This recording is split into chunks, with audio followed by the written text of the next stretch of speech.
அனைவருக்கும் வணக்கம். நீங்கள் ஸ்க்ரீனில் பார்க்குற இந்த 3 கடவுள்களில் உங்களுக்குன்னு பிடித்த கடவுள் அப்படின்னு இருக்கும்.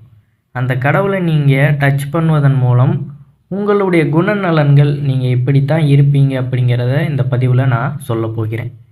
இப்போ உதாரணத்திற்கு பார்த்தீங்கன்னா, முதல் கடவுளாக இருக்கக்கூடிய சிவபெருமானை நீங்கள் தொட்டிருக்கீங்க. சிவபெருமானை உங்களுக்கு பிடிக்கும்னா சிவபெருமானுடைய பண்புகளுமே உங்களுக்கு இருக்கும் அப்படிங்கிறதான். அதாவது எந்த ஒரு பொருள் மீதும் அதிகமாக பற்று வைக்காமல் கிடைப்பதை வைத்து கொண்டு மகிழ்ச்சியாக வாழக்கூடிய ஒரு எண்ணம் உங்களுக்கு அதிகமாகவே இருக்கும். அனைத்து உயிர்களிடத்திலேயுமே இருக்கிறத பகிர்ந்தளித்து கொண்டு வாயில்லா ஜீவன்களுக்கு ஏதாவது உணவுகளை தினந்தோறும் வழங்கி கொண்டிருப்பவர்களாக சிவனை வழிபடுபவர்கள் இருப்பார்கள். யாருமே நம்மிடம் சரியாக பேசலை, யாருமே நமக்கு எந்த ஒரு மதிப்பளிக்கலை, எதை பற்றியுமே நீங்கள் கவலைப்பட மாட்டீங்க. உங்களுக்கு எந்த ஒரு விஷயம் பேசுவதாக இருந்தாலும் உங்களுக்குன்னு ஒரு நண்பன், ஒரு துணை அப்படின்னு பார்த்தீங்கன்னா அது ஈசன் தான் அப்படிங்கிறத முழுவதுமாக நம்பி அவரோட ஆலயத்திற்கு சென்று அவரோட அங்கே அமர்ந்து தியானத்திலேயே அவரோடு உரையாடி கொண்டிருப்பீர்கள். எது கிடைத்தாலும் சரி, எது போனாலும் சரி, எல்லாமே அவனுடைய செயல், அவன் பார்த்து தருவதை நம்ம வாழ்ந்து கொண்டிருக்கிறோம் அப்படிங்கிற ஒரு எண்ணத்தில் தான் எப்பொழுதும் இருப்பீங்க. அதனால் எதை பற்றியுமே ஒரு விஷயம் நம்மக்கிட்ட இருந்து போயிருச்சு, இல்லை நமக்கு கிடைக்கலன்னா அதை பற்றி நீங்கள் அவ்வளோவா கவலைப்பட மாட்டீங்க. அது ஒரு வெறும் மாயை அப்படிங்கிற ஒரு பிம்பத்தை உங்களுக்குள்ளே ஏற்படுத்தி கொண்டு கடந்து போகின்ற ஒரு மனப்போக்கம் உங்களிடம் அதிகமாகவே காணப்படும். அது மட்டும் இல்லாமல் கர்ம வினைகள் மீது, அந்த கர்மான்னு சொல்லப்படுற அந்த ஒரு எது நம்ம செய்கிறோமோ அது நமக்கு அப்படியே திரும்ப வரும் அப்படிங்கிற அந்த ஒரு விஷயத்தின் மீது அதிகமாக நம்பிக்கை உள்ளவர்களாக சிவபக்தர்கள் இருப்பார்கள். அதனால் எந்த ஒரு விஷயத்தையுமே தவறாக யோசிக்கணும், தவறாக செய்யணும் அப்படிங்கிற அந்த எண்ணமே சிவபக்தர்களிடம் வராது. ஏன்னா எல்லாமே நம்ம செய்கிற எல்லாமே நமக்கு திரும்ப அப்படியே ரொட்டேஷனாக நமக்கு ரிப்பீட்டாக வரும் அப்படிங்கிறத நன்கு அறிந்தவர்களாக சிவபக்தர்கள் இருப்பார்கள். அதனால் எந்த ஒரு விஷயத்தையுமே பார்த்து கவனித்து நிதானத்துடன் அமைதியாக எந்த ஒரு விஷயத்திலையும் கோபத்திலேயோ எரிச்சலோடு செய்யக்கூடாது அப்படிங்கிற ஒரு மனப்பக்குவமும் சிவபக்தர்களிடையே அதிகமாக காணப்படும். பொதுவாக எந்த ஒரு காரணத்திற்காகவும் அதிகமாக கோவப்பட மாட்டீங்க. அதாவது உங்கள் மீது தவறு கிடையாது, எந்த ஒரு விஷயமாக இருந்தாலும் பொறுமையாகவே ஹேண்டில் பண்ணக்கூடிய ஒரு மனப்பக்குவம் சிவபக்தர்களிடையே காணப்படும். ஆனால் ஒரு அளவுக்கு மீறி ஈசனை போலவே ஒரு அளவுக்கு மீறி உங்களை அந்த துன்பங்கள் தொடரும் பொழுது ஒரு ருத்ர தாண்டவம் மாதிரி உங்களுடைய கோபம் வெளிப்படும். அப்போ யாராலையுமே கட்டுப்படுத்த முடியாத அளவிற்கு நீங்கள் எல்லை கடந்து சென்று விடுவீர்கள் அப்படிங்கிறதான். அதாவது முடிந்தளவு யுத்தத்தை தவிர்க்கிற மாதிரி, இல்லை அதற்கு மேலே அவர்களாக வராங்கன்னா அதை விடவே கூடாது அப்படிங்கிற ஒரு எண்ணத்தில் இருப்பவர்கள் சிவபக்தர்கள். எப்பொழுதும் தங்களை நான் அழகுபடுத்தி கொள்ளணும், நல்லபடியாக தோற்றத்தை மற்றவர்கள் கவரும் வகையில் இருக்கணும் அப்படின்னு ஒருபொழுதும் அந்த எண்ணமானது சிவபக்தர்களிடையே இருக்காது. தோற்றம் இதுதான், யாரையும் கவரணும் அப்படிங்கிற அந்த ஒரு எண்ணமும் இருக்காது. சாதாரணமாக உடையணிந்து சாதுவாகவே வாழக்கூடியவர்களாக சிவபக்தர்கள் இருப்பார்கள். தங்களை சீண்டாதவரை சிவனேன்னு இருப்பார்கள் எப்பொழுதும்.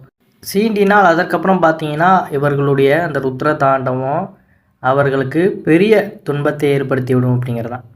நெற்றி நிறைய திருநீர் எப்போதும் பூசிக்கொள்வது உங்களுக்கு மிகவும் பிடித்த ஒரு விஷயம்.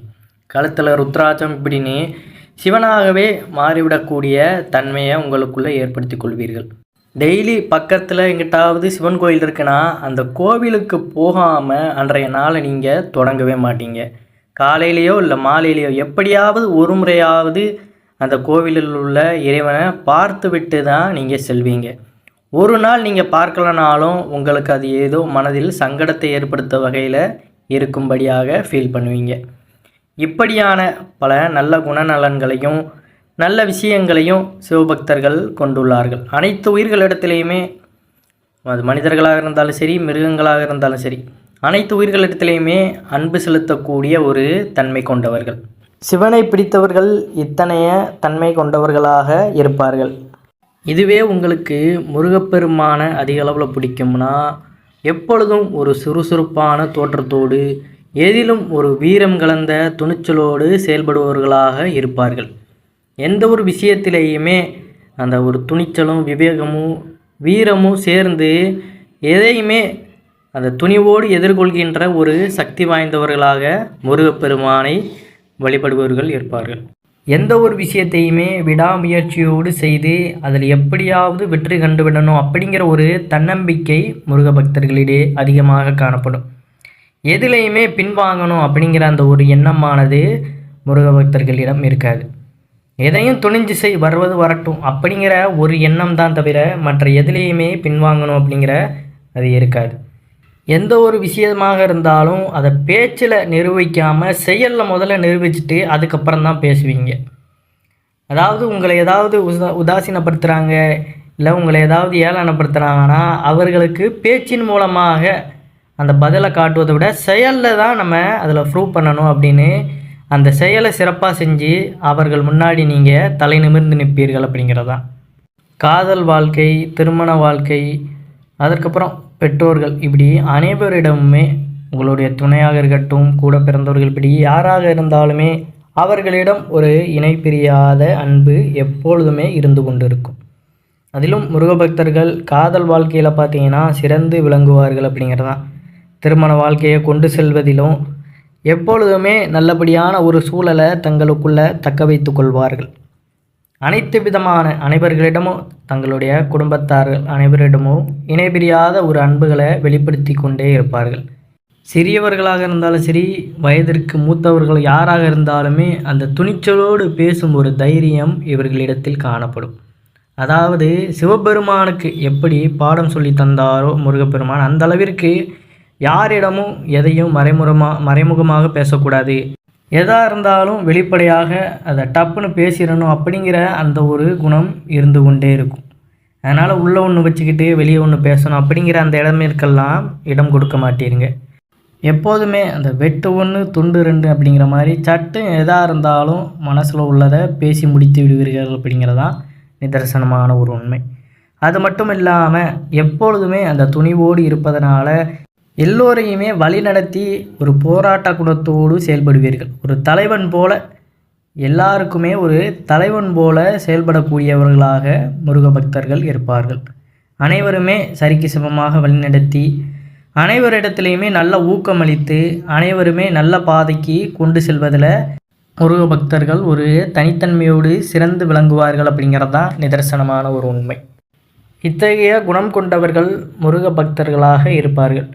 அடுத்து பார்த்தீங்கன்னா மகாவிஷ்ணு பெருமாளை அதிகமாக பிடிக்கின்ற பக்தர்கள் செல்வ நிலையில் எப்பொழுதுமே உயர்ந்து காணப்படணும் அப்படிங்கிற ஒரு எண்ணம் கொண்டவர்களாக இருப்பார்கள். எப்பொழுதுமே தர்மத்தை கடைபிடிப்பதில் ஒரு சிறந்தவர்களாக இருப்பார்கள். அதாவது எந்த ஒரு விஷயமாக இருந்தாலும் அந்த தர்மத்தை கடைபிடித்து வெற்றி காண்பதில் சிறந்தவர்களாக இவர்கள் காணப்படுவார்கள். எதையுமே குறுக்கு வழியிலையோ இல்லை எதையுமே ஏமாற்றியோ எந்த ஒரு விஷயத்தையுமே அடையணும் அப்படின்னு நினைக்க மாட்டாங்க.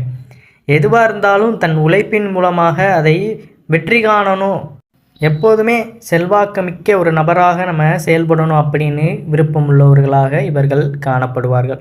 இவர்கள் எப்படி எந்த அளவுக்கு கஷ்டப்பட்டு முன்னேறி வந்தார்களோ அதே போல் மற்றவர்களையுமே நல்லவர்களுக்கு அந்த விஷயங்களை கற்றுக் கொடுத்து அவர்களும் நல்ல முறையில் வாழ்க்கையில் முன்னேறுவதற்கு பல ஆலோசனைகளை பல விஷயங்களை கற்றுக் கொடுக்கக்கூடிய ஒரு குருவாகவே பெருமாளை வழிபாடு செய்பவர்கள் இருப்பார்கள். எப்பொழுதுமே தங்களை சுத்தமாகவும் கலை நிகழ்ச்சிகள், கலை சம்பந்தப்பட்ட அந்த இசைகள், இப்படியான விஷயங்களில் கற்றுத்தேர்வதில் மிகுந்த ஒரு தேர்ச்சி பெற்றவர்களாகவே திகழ்வார்கள். அதாவது எந்த ஒரு கலை சம்பந்தப்பட்ட இசைக்கருவிகள் இல்லை பாடுவது, இப்படியான விஷயங்கள் எல்லாமே பெருமாளை வழிபாடு செய்வர்கள் கற்றுக்கொள்வதில் மிகுந்த ஆர்வம் காட்டுவார்கள் அப்படிங்கிறதான். அனைவரிடத்திலேயுமே முக்கியமாக தாய் தந்தையரிடம் அதிகப்படியான பாசங்களை வைத்திருப்பவர்களாக இருப்பார்கள். தாய் தந்தையரே முதற்கடவுள் அப்படிங்கிற ஒரு எண்ணத்திலையும் பெருமாளை வழிபாடு செய்பவர்கள் இருப்பார்கள். ஆனால் எந்த ஒரு சூழ்நிலையிலையுமே தாய் தந்தையரை யாருக்காகவும் விட்டு கொடுக்க மாட்டார்கள். எப்போதும் அந்த கடின உழைப்பின் மூலமாக ஒரு செல்வாக்கு மிக்க நபராக மாறணும் அப்படிங்கிற ஒரு எண்ணமானது இருக்கும். அதனால் தொடர்ந்து கடவுள் நம்பிக்கை அப்படிங்கிறது அதிகமாக இருக்கும்.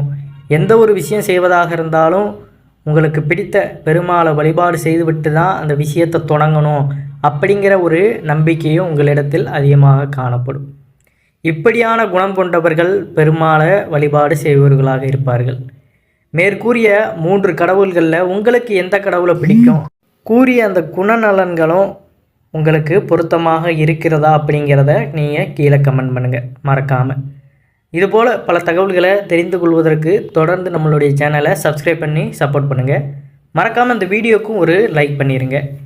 அனைவரும் என்றும் நலமோடு வாழ வேண்டும். நன்றி, வணக்கம்.